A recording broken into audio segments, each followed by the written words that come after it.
안녕하세요. 300주 인문학의 강소욱 PD입니다.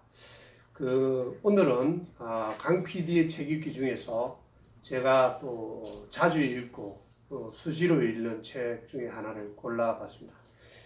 그게 뭐냐 하면 이 정극본 가설이라는 책입니다.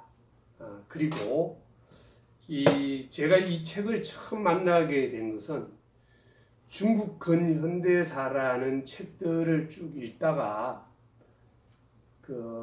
태평 전국의 난, 양무운동 이런 것들이 있어요. 그러니까 청조 만렵 때였는데 그때 책을 우연히 도서관에서 책을 읽었어요. 한 4년 전쯤 된 것 같아요.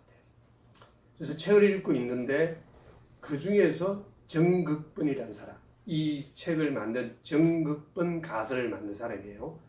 이 사람을 우리가 잘 아는 장개석이라든지 대만을 건국한 장개석이라든지 오늘의 중국 공산당을 건립하고 중국을 하나 통일시킨 모택동도 항상 이 정극본 가설이라는 책을 읽고 지니고 다닌다. 혁명 기간 동안에 항상 몸소하면서 실제로 모택동도 어떤 책에는 그렇게 얘기했어요.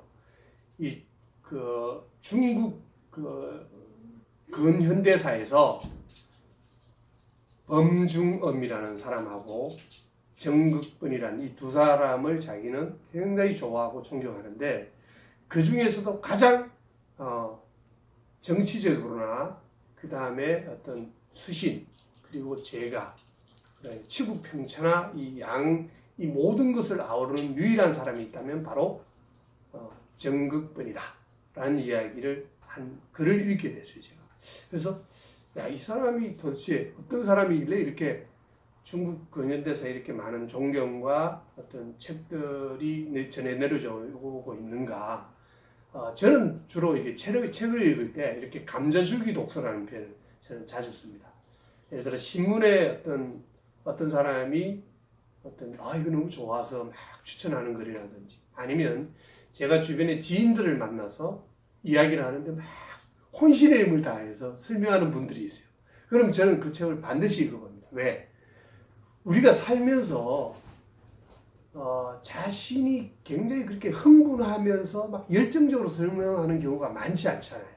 그런데 저는 그때 반드시 새겨듣습니다. 왜냐하면 그 한 사람을 움직이는 어떤 그 감동, 한 사람을 움직이는 그 열정 속에는 뭔가가 있다고 저는 보고 있거든요. 근데 이 중국의 많은 정치학자, 그리고 경제가들, 그리고 권력자들이 그렇게 좋아하는 정극본이 궁금했습니다. 그래서 제가 정극본 가설이라는 책을 읽게 됐습니다. 그리고 또 이 책을 읽다 보니까 하나가 나온 책이 바로 정극본 처세 성인, 중국 처세 성인 정극본의 인생조정법이라는 책.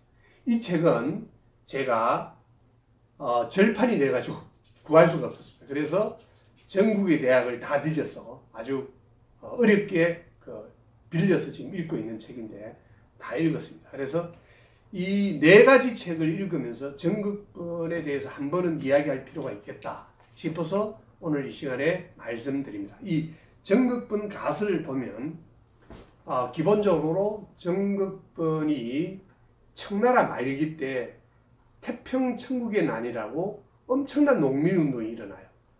도저히 못 살겠다 해서 청나라를 뒤엎을 정도의 엄청난 내란인데 이것을 정극본이 상군이라는 것을 군인을 조직해서 대응을 합니다. 그래서 태평 천국의 난을 제압을 하고 정리를 하고 그 다음에 양무운동을 펼쳐서 청조 만렵 시대에 청나라를 구출한다는 굉장히 큰 역할을 하는 사람입니다. 근데 이 사람은 또 아주 오랫동안 자기 동생 정극본이 있다면 정극전, 정극현 이렇게 형제들도 권력에 굉장히 많이 진출해 있는데 이때 정극본이 동생들에게나 자기 자신에게 했던 게 바로 뭐냐면 신도, 그 다음에 치국평천, 그 다음에 겸손, 겸양 이런 단어를 통해서 우리 가족이나 우리 가문이 권력을 누리고 있는데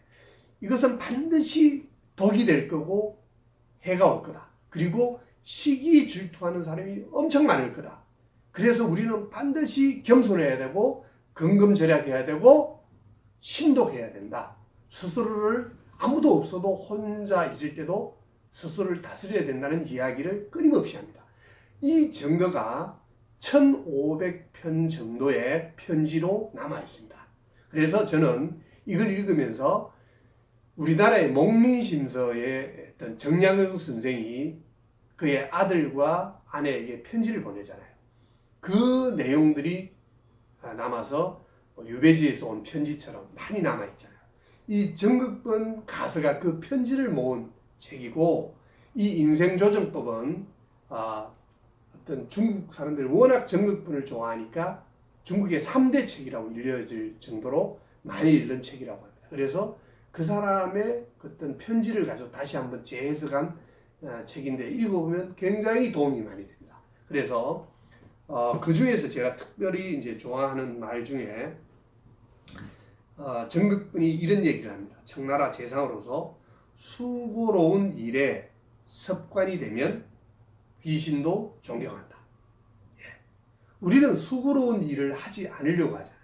다 폼나는 일, 좋은 일, 공이 많이 있는 일이라든지 아니면 자기 위신이 사는 일에만 하는데, 수고로운 일에 습관이 되면 귀신도 존경한다. 이 말에 굉장한 의미가 저는 있다고 봅니다.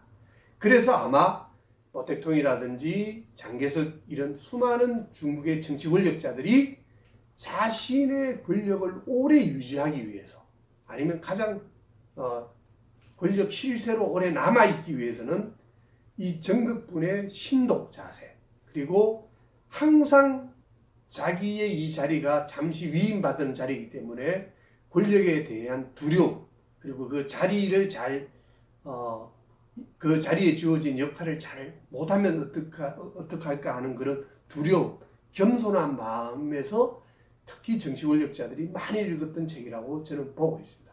그래서 여기에서 이 정극분은 아주 많은 얘기를 합니다. 정극분의 처세의 8가지 기본, 그리고 편지 하나하나에 아들이, 그 동생이 막 큰 집을 짓는 경우가 있어요. 그러면 결국 그 집을 무너뜨려 버립니다.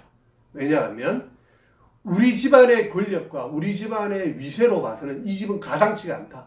이 집을 지으면 반드시 화가 오고 시기 질투하는 사람이 늘어난다 해서 다 지은 집을 부수는 일도 정극분 이 가서에 보면 나옵니다.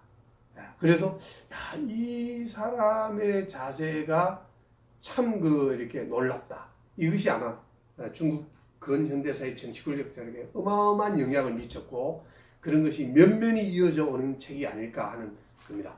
그러면서 이 정극분 이 가서뿐만 아니라 이 인생조정법은 그 내용 자체가, 제목은 좀 특이하잖아요. 인생조정법. 약간 좀 약간 값싸 보이는 그런 제목인데, 읽어보면 정극분 가서에 있는 책처럼 내용처럼 유사한 면을 많이 발견합니다.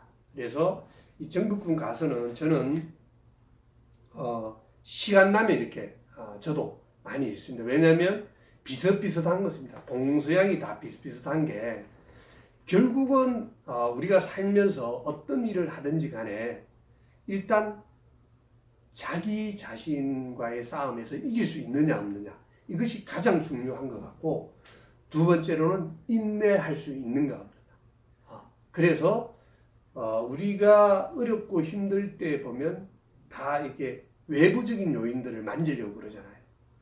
바꾸려고. 근데 그게 바꾸시나요?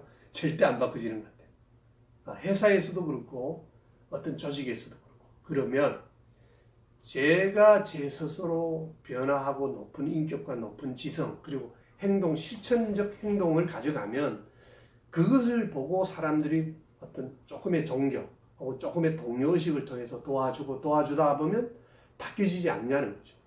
그런 사람들이 조직에서 넘쳐나고 우리나라에 넘쳐나면 우리나라가 좋아지지 않겠습니까? 근데 우리나라의 어떤 큰 것부터 바꿔야 돼요. 근데 사람을 하나도 안 바뀌었죠.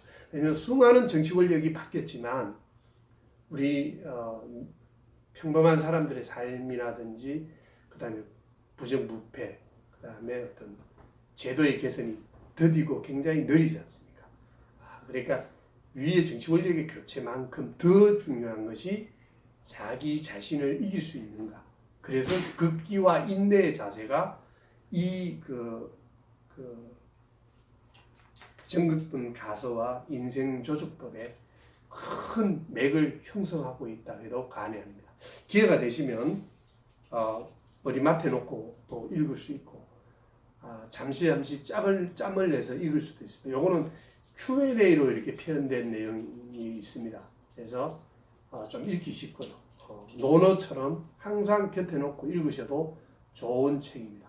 그리고 유배지에서 온 편지도 곁에 놓고 읽으면 굉장히 좋은 책이라고 합니다. 오늘은 그 중국 근현대사에서 발견한 강승욱 PD가 발견한 보물 중에 하나, 정극분 가서, 그리고 인생조절법. 기회 되면 이렇게 도서관에서 읽어보시면 굉장히 도움이 될 겁니다. 자, 오늘은 삼백질문학 여기까지입니다. 감사합니다.